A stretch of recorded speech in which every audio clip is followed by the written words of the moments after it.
Pastor Sunday, you mentioned something in one of the points that led to this new God Embassy Church.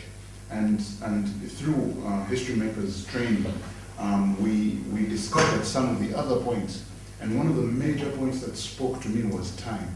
And the way this was portrayed is that if you look at church history, the way we've been doing church over the last 100 years is still the way we're doing church now. But the way we communicate has changed drastically, even in the last 5 years, has changed drastically. So you'll see that time is moving, the world is moving, culture is moving, but the church is remaining the same. And we're trying to fight and wonder why we're not being effective. Now, my question is, what are the characteristics of time that made you notice that we are behind? What do you look out for in time and the movement of time that say, no, we need to change the way we're doing things in church now? Well, I never really begin to think about it. But like I said, pain has a way of teaching us that we will not otherwise pay attention to. So because I was here and I was seeing I began to analyze. I had a lot of time to think because I was not traveling, not doing anything, just thinking and examining people and talking to people. That was when I went out to talk to people and I was telling them, tell me the truth. I began to invite people to my house here. What's your lifestyle like? What do you do? So because I was wondering, what shocked me was that I discovered most Christians were not like me.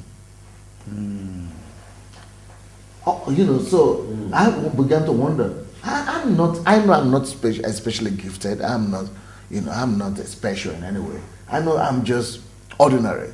And I was wondering why they were not like me. So that was the first question I threw to them.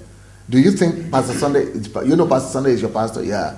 Do you think you can be like Pastor Sunday? Well, I don't know where God called him. I said, okay, why is it that Pastor Sunday is different from you? Why do you think I said, but I've been teaching you could all do the same thing. Why do you think you cannot do the same thing?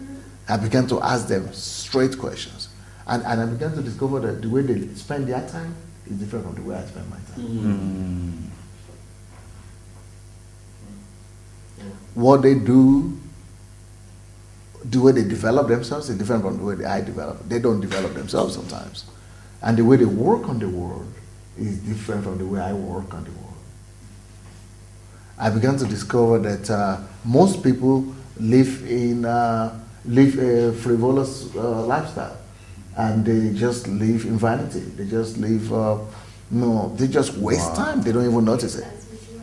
Most of the things that people spend their time and life, not even time, life on, if you gather them all together and want to derive the real meat, the real everything, the eternal thing, just examine your day and find out how much minutes, how much time is spent on eternal things.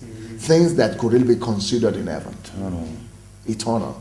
How much minutes in all the daily activities, how many of them could qualify for eternity? How much of them could last for time and eternity? I began to discover that eternity and eternity's eternal considerations were not what was motivating people's actions. And that was not an underlying factor in most Christians' behavior. Unlike me, I thought everybody was like me. So I needed to change that.